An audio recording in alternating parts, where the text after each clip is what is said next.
So we're going to install the Mutter gimbal guard for the Phantom 3.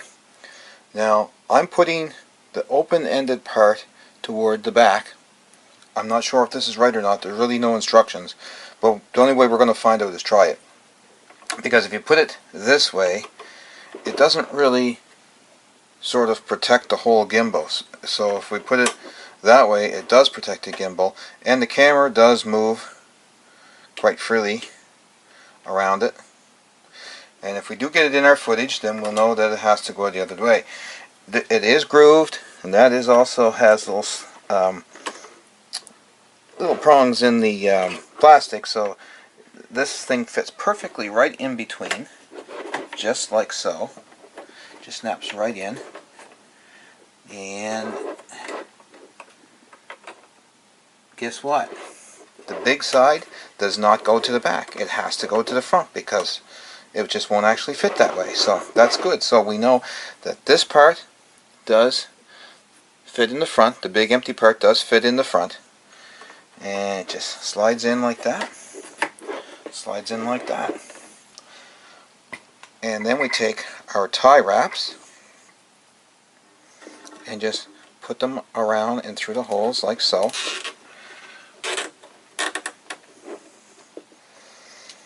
And then we just snip them off with a pair of cutters or scissors or something like that.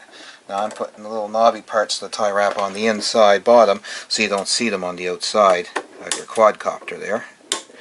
Snip them two off, turn him around, and we will put the other two on.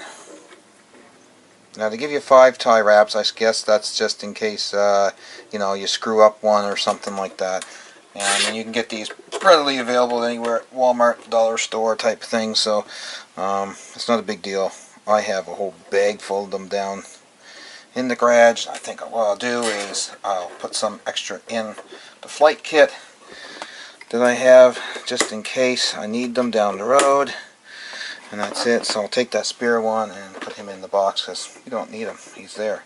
Now that's going to protect our gimbal from crashes. So technically, you know, it's not going to, I don't think it's going to be perfect, but it's better than landing your whole gimbal right on a rock, right? And it should just bounce back up. So that looks awesome. Awesome, awesome, awesome.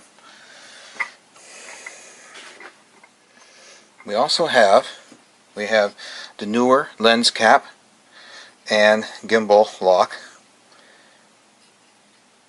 It just goes on the camera itself. I'm going to just tilt this down a bit so